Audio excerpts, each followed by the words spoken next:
Well, delighted to announce that we have live from Brussels our own Dave Keating, of course, who follows every twist and turn of the EU story for us. Dave, very good evening to you. Tell us how these issues with Poland and Hungary were resolved. Maybe start by telling us what these issues were.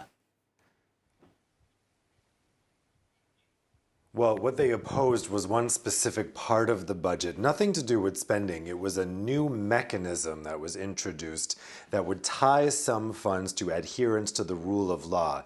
It's a way that the EU was trying to find, they've been trying to find for a long time, in how to stop this authoritarian drift happening specifically in Hungary and Poland, and worrying signs in other countries as well. So Hungary and Poland obviously didn't like this, and they didn't have the power to veto this mechanism, but they do have the power to veto the budget as a whole because it requires unanimous approval. So they said, take this mechanism out or we will not pass the entire budget. Now this is the 7-year budget for the EU. It's passed every 7 years, and that's why it's such a big thing. That's why it requires unanimous approval.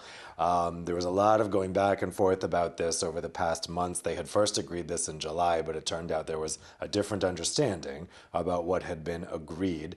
As the days got closer to this summit, the Commission said, look, if Hungary and Poland don't drop their veto, we have to get this coronavirus recovery fund. So this 750 billion euro fund that was agreed in July, first time using the collectivization of EU debt.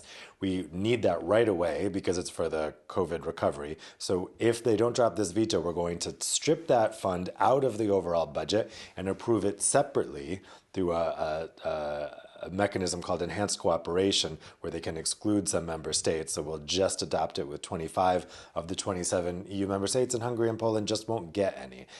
So in the end, Poland and Hungary did concede here. The compromise is that Poland and Hungary will be given time to challenge this mechanism in court at the European Court of Justice, and the Commission has given its word, I guess, that it will not activate this mechanism against them or against anyone else until the European Court of Justice rules that it is legal. That could take 2 or 3 years, and a lot of people have noted that that takes Viktor Orban's Fidesz party through to the next election in Hungary before this mechanism could possibly be used against them. Indeed, there are so many layers to these stories in the EU, and it's impressive how you keep across it all day for us. Thank you. Where does this massive figure, 1.8 trillion euros, fit in with that 750 billion euro recovery budget? Can you clarify this one for me? So the 750 billion fund is part of the larger budget. It's the reason why this particular budget is so big. This is much bigger than any other long-term EU budget in history. So you've got that fund's part of it. That's for immediate COVID relief. So that can be doled out by EU member states as they wish. The Commission is going to be borrowing the money for that fund on the international markets, and the debt, the credit rating of every EU member state will be used to guarantee that debt. That's what's so novel about that particular financial vehicle. Then for the rest of the budget, that's the usual stuff. Most of EU spending is on agriculture policy, also cohesion funds that go to helping the poorer regions of Europe. You've got research funding, climate funding, all kinds of things. The regular 7-year budget isn't dramatically different than in previous 7-year terms, except that this one does ring fence 30% of funding specifically for climate spending. There's a lot more climate spending in this budget than in the previous term. This budget will go into effect on January 1st.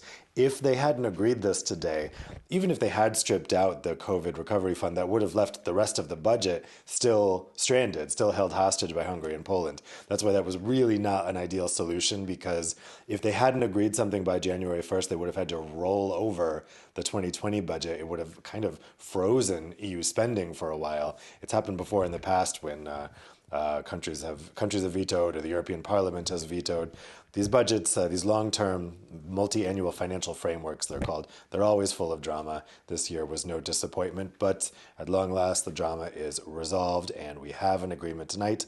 We will have a budget in place on January 1st, and probably more importantly, this history-making COVID recovery fund that for the first time will mutualize the debt of EU member states. Indeed. So a resolution on that issue at the EU in Brussels, Dave. for once you and I are talking about something being resolved, which is not the case when we talk about Brexit. And that's where we're going next. Dave, thank you very much indeed.